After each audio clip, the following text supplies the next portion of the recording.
So yesterday, I did a video with Brian White, and we took a look at the competition and how they're failing so miserably. We talked about what they might have to do if they want to turn it around, and what are the reasons, kind of some of the reasons why they're failing so miserable.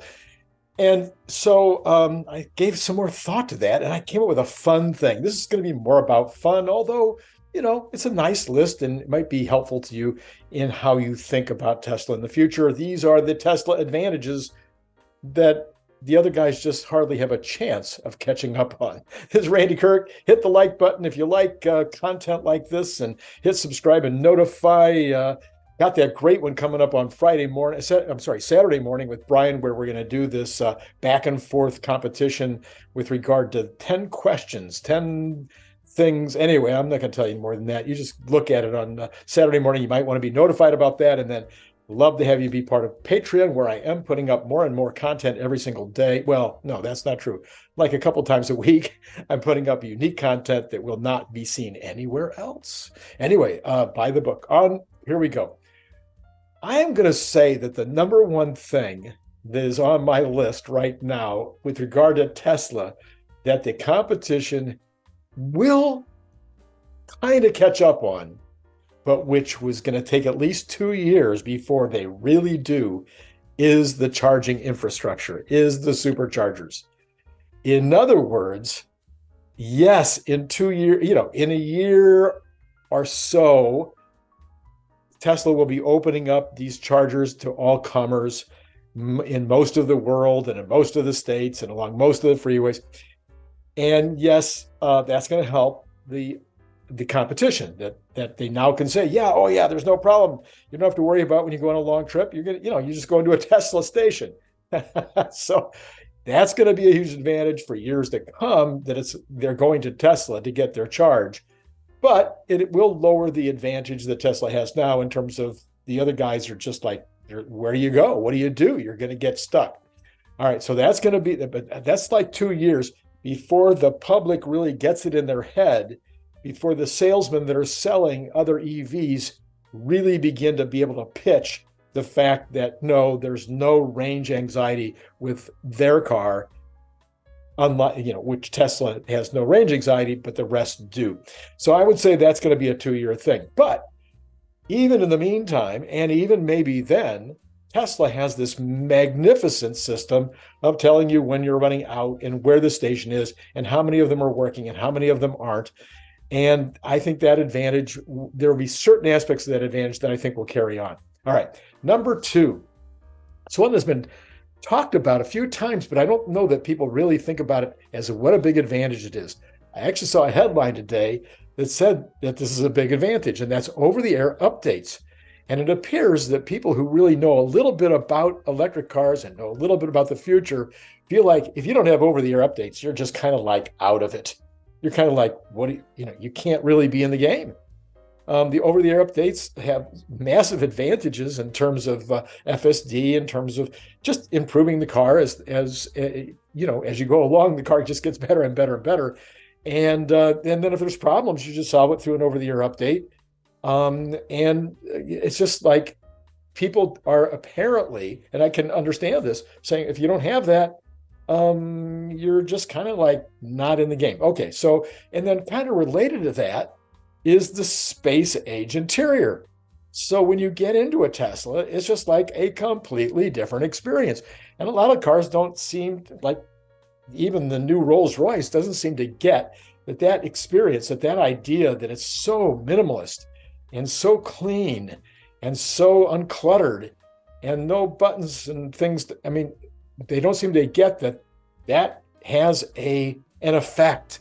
It's kind of a magic that I don't think that the other companies are quite understanding how magical that is. And I think, once again, when people get into some of these other cars and they've been in a Tesla, they're going to go, well, this kind of looks like an old-fashioned car.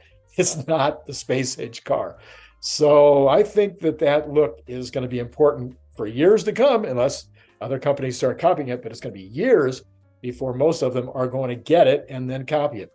Of course, then you've got the automatic driving at various levels. So I've ridden in other cars and driven other cars that have really good, like If you start to move into the other lane, it'll say, whoop, whoop, whoop, whoop, don't do that, and if you get too close to the car in front of you, it automatically backs off and things like that. So there are companies out there, car companies out there that are making cars that have some pretty nice driver assist features, but nothing's close to what Tesla can do. They just aren't close. And of course, nobody's even in the ballpark of FSD. So I think this automatic driving will continue to be a huge benefit to Tesla for those who are looking for a more comfortable, a more enjoyable ride. They're going to want that kind of level of driver assist. This is a big one. I'm not sure how many people are paying attention to this. It's the overall management of the car and the entertainment system by the screen and the app. In other words, the accessibility, the ease of use, the number of things that you can do with the screen, the number of ways that you can manipulate and change the car. I mean, it's kind of almost to the point where it's beyond a person understanding it, because there's a million aspects, a million things you can change in terms of settings and stuff that nobody else has. Because why? Because Tesla's so far ahead in terms of having the screen and having the ability to manipulate things within the car, having the software, the people in Tesla that have this capability with software. I don't see how any of these companies are ever going to come close. And then the entertainment system, is far beyond anything that people are doing. I mean, things like the fire coming on with the soft, warm breeze blowing on your legs when you're sitting in front of the fire, and of course the whoopee cushions and fart noises outside the car, and I mean, all these kind of things are just like, how can they catch up? And then you get out your app, and your app's got everything on it. It's got all these things that you can do, and it's all integrated. And it's just going to get better and better as Tesla listens to its customers and makes these changes. So this kind of related fun things that nobody else has, and third-party apps are now going to be coming on board. So battery controls, environmental controls, dog settings, camper settings, the list just goes on and on and on, because there is there's a sense, there's a bit of juvenility, in the Tesla world. There's a little bit of a frat room kind of atmosphere, a little bit of a, oh my gosh, we could do that. Let's go ahead and do it. Nobody else has that. Nobody else has that kind of fun energy that's going on. Can you think of a company that's doing anything like that? No, because of course the leader of the company is kind of 17. All right, so I don't see anybody catching that. I don't see anybody being able to change their culture to be even able to think like that. And so how long will it be? 5 years, 7 years, 10 years before people are realizing that that is an advantage to Tesla? All right, how about the security due to the Sentry system? Well, if you don't have 8 cameras, you're not going to be able to do Sentry. And if you don't have those 8 cameras hooked up to the entertainment system and the control system so that you can catch people in the act of scratching your car, or be able to take pictures push a button and all of a sudden you can see everything that happened just before the accident, so you can prove who's done what, or that the guy who's parking your car is the one that got that ding. Or, I mean, who else has this? Nobody else has this. It's crazy. I mean, this is just, again, years before you're going to be seeing this kind of thing. Accident avoidance. This is a brand new thing. This is taking FSD, one of the FSD capabilities of object avoidance, where if there's an object in the way or an object that's going to be in the way, it's going to warn you of it. And Tesla says, no, we're not going to just leave that in FSD. We're going to put that immediately into the lowest level of driver assist. So now a car runs a light, Tesla slows your car down as soon as it sees that a car is running a light. Nobody has that, and nobody's working on FSD. They don't have the cameras, they don't have the systems, they don't have the software. It's going to be years before anybody can do that.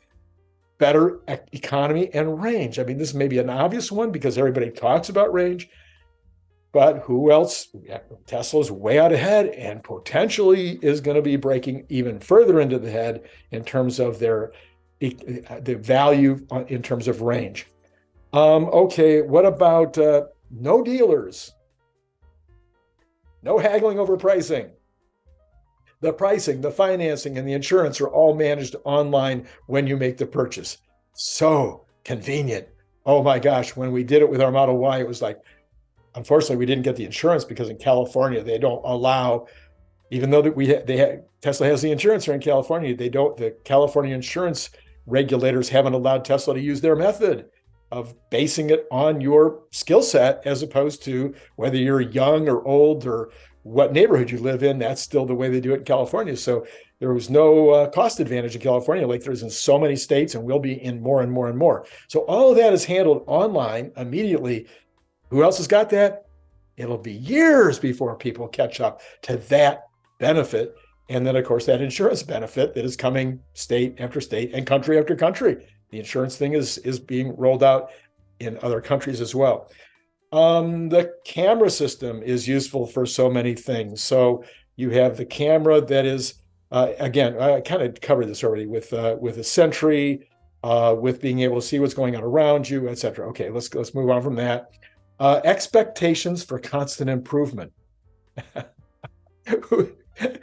I mean, you have any other products? Well, your phone. Yeah, your phone constantly improves. Maybe your laptop. Yeah, so we've already got kind of a couple of products where you have constant improvement. Well, if your car doesn't have constant improvement and your neighbor's car, he's always saying, like, oh, you know what? They just did it with my car. I got this now. I didn't have it before, and now I have it. And the other guy says, oh, I don't get constant improvement in my car. How long does it take before that filters through the marketing system to where people know if you want to have a car that's just going to get better and better over time, there's only one car that gives you that. And I'm thinking it's going to be, for most of these brands, it's going to be 2, 5, 7 years before they have it. And that's a big deal. I think that's a big deal. Okay, how about FSD already working at a high level? Well, there's an obvious one. So if you have FSD, you know that it already works at a high level. I mean, some people go 20 miles without one single interruption. Some people go less. They are not as, they feel like they need to interrupt more often, but it's at a very high level and just getting better and better by the day. And right now it's hard to imagine. I mean, there's just zero chance that anybody's going to have FSD in 3 years. Zero. I mean, tell me in the comments below, do you think no matter what, I don't care who does what, with any of these other systems that are already being experimented with right now, do you think there's any chance that Ford, General Motors, Volkswagen, Toyota, any of them will have FSD within 3 years? I mean, even something that is almost FSD or that's in the car ready to operate and looks like that it gets even the level of performance of FSD does now in Tesla. Any chance? No, zero chance. Not going to happen. So what does that say in terms of what the value of the car is? Elon has said it over and over again. If in the future, if FSD is working and your car doesn't have FSD, well, who's going to want that car?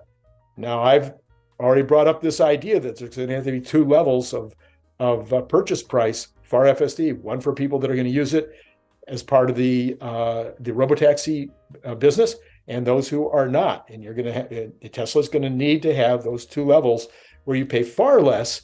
And then if you want to go on the app and rent your car out as part of Robotaxi, then you pay the extra in order to do that. But otherwise, you pay the smaller amount. Anyway, it's, and by the way, just having the potential to eventually be able to put your car out and make $50 or $60 or $70,000 a year by having your car in the Robotaxi network. Okay, that would be a pretty huge advantage. Okay, let's talk about some things with regard to the company itself. Well, they have beyond world-class manufacturing with extremely low costs of manufacturing the car, low cost of overhead. Everything about what they're doing is at the lowest possible cost, which of course is just getting better and better. They're just getting, what are we going to do now to make it even less? Oh, we're going to use an unboxed method of manufacturing. Oh, how about, gigacastings? I mean, on and on and on. They're just getting better and better and better. And that's going to mean that they just gets wider and wider and wider in terms of their advantage over even the cars that are made in China or other low cost labor situations. They're going to have an advantage on margins over even over those folks. Brand new factories specifically designed to task. Huge difference. Not converting factories, not converting the car into an electric car. No, brand new factories, all designed to exactly do their task. It's going to be years before these other companies have that advantage. Margins, of course, we just talked about margins, and the margins that they have now and will continue to have, which are incomparable. There's nobody that is even close. Those margins will provide pricing power that we just saw this year. They were able to use pricing power in this rough year. They can use that pricing power not only just to lower the price, they can use it for leasing discounts. They can use it for financing discounts. They can use it to give away incentives. They can use it for more advertising. There's so many ways you can use that. And nobody can come close to them with regard to that pricing and marketing power because their margins are so huge. And by the way, they only had to use that pricing power this year because they wanted to grow by 50% again and add 600,000 or 700,000 cars to the total number that they sold last year. If they were like a normal car company and wanted to grow 10%, they wouldn't have had to drop their margins at all. Okay, if they weren't trying to grow like crazy, they would have been able to get full margins, full 27, 28, 29. People somehow don't get that. All right. A huge first mover advantage. And let me tell you how that works. So for part of that, it's the brand identification. So right now, how is the Tesla brand seen? It's seen as being identified with BEV. So if you think electric car, you think Tesla. It's a direct correlation. Nobody's ever going to have that like Tesla does. It's never going to happen. Number two, it's seen as fun. It's exciting to drive, crazy fast, crazy quick. It's electric. It has this crazy interior. It has all these fun things that it does. It is seen as a fun car. Exciting, of course, in terms of the performance. It's now the fastest car at the track. It's now the fastest car on the circuit. It's now the fastest car at the stoplight. I mean, it's just absolutely exciting. It's world class. It's the number one. The Model Y is the number one selling car in the world, and the Model 3 is one of the major, most important, and largest selling cars in the world, and may start to move up towards being second behind the Model Y with the new Highland refresh. So it's world class. It is seen as innovative. Duh. Okay, so that's not going to change. It is innovative. Innovative sells. When people think, oh, that car is going to be absolutely the most innovative, all the most useful things, all the things that I really want, that's important. It's seen as quality. It's a top of the line car. It's seen as prestigious, totally prestigious. I live in Riverside, but I'm 60 miles from West LA, where I lived for 50 years. And I can tell you that my West LA friends think that driving a Tesla is a prestigious thing. Our doctor's building over here is filled with Teslas. It is a prestige item. It is identified as green. So if you want to do virtue signaling, well, you've got your green car because it is by far the greenest car you're going to buy. It is identified with value. In fact, you can get a luxury prestige car now for a price after you take into consideration the savings on gas and maintenance and everything else for the same price as you would get a Honda Civic. Okay, so this is just crazy. So huge value, tremendous value. It's identified with performance. We kind of talked about it a minute ago. It is the safest car in the world, and a lot of people know that. It's safe on so many levels. It's safe because of the driver assist elements. It's safe because of the way it's designed. It has been tested by insurance companies and by governments all over the world, Australia, Europe, the United States, Canada. Every single one of them say it's the safest car in the world. And I just already said a minute ago, among the top brands in the world. Then as a company, it has no debt. Let that sink in. Every other car company has massive debt, and that massive debt is costing them more money right now. Part of what I wanted to do here is I wanted now to put it out the comments. What did I miss? I know I purposely stopped where I stopped, kind of because I thought, you know what? You guys fill in the blanks. I bet I missed another 20 items, and I'd love to hear you guys fill in the blanks. So provide me with more and more and more items that will help me understand what else I missed here. And then hit the like button if you like this particular session, and then hit the notify button after you hit subscribe. Why haven't you subscribed? Again, explain it to me. Why? Okay, hit subscribe. It helps the algorithm. It helps me. If you subscribe and hit notify, and then also the Patreon, as I mentioned, I am putting up stuff. I did put up another one yesterday that is unique to Patreon. It won't be shown anywhere else. And then buy the books. Let me remind you again, the Elon Musk mission is about the company. Yes, 20% of it is now dated. Okay, it was done last November. We finished it in November. And so 20% of the Elon Musk mission is now dated. You'll go, oh, I already knew that, or oh, that already took place, or oh, that didn't take place, because not everything does take place. But 80% of it is as valuable as it was the day we printed it, and it's 300 and something pages. So 280 pages for, I don't know, on Kindle, I think it's $2.99 or maybe it's $4.99. Anyway, it is a book that you will absolutely, as you're reading it, go, oh my gosh, page after page after page. The Elon Musk method. If you are an entrepreneur or a wannabe entrepreneur, or you just want to learn a ton more about what makes Elon Musk special. Oh yeah, that was another one that should have been on the list, is Elon Musk. He's one of the big advantages that Tesla has.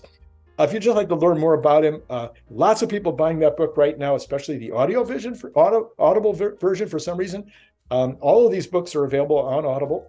When Friday Isn't Payday, I wrote that book in 1993. It has been out continuously since then. It was originally printed by, or published by Warner Business Books. It was rated number one in class in the year it was published in 1993. Actually, the next year, I think 1994, as being the best small business book on the market in 1994. And it has been updated and updated and updated since then. I think the most recent update, I want to say it was 3 or 4 years ago. I can't remember for sure.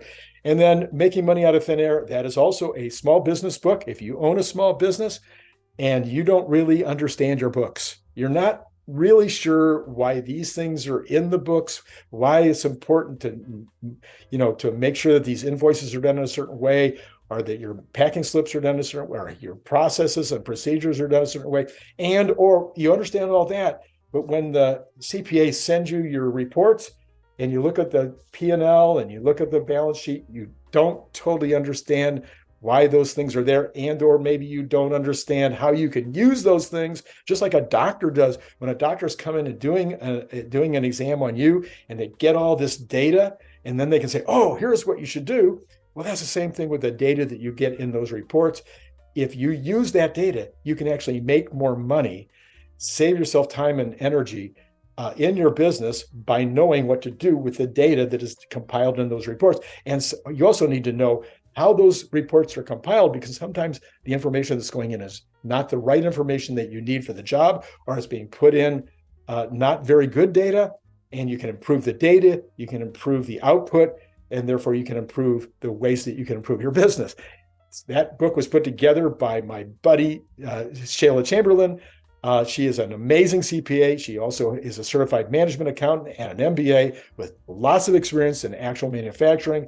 And I just saw her as a delightful person who could help me put this book together that I've been wanting to do for years. So if you're in small business for yourself, give it a shot, give it a try. It doesn't cost that much. Just go on Amazon and buy any one of these books, buy them all. All of them have great reviews. If you look up the reviews, they're all doing quite well. Okay, that's all I got for you today. As always, it has been amazing and fun, and I enjoy doing this. And it's been great to talk to you. Click the link below to get your paperback, Kindle, or audiobook now.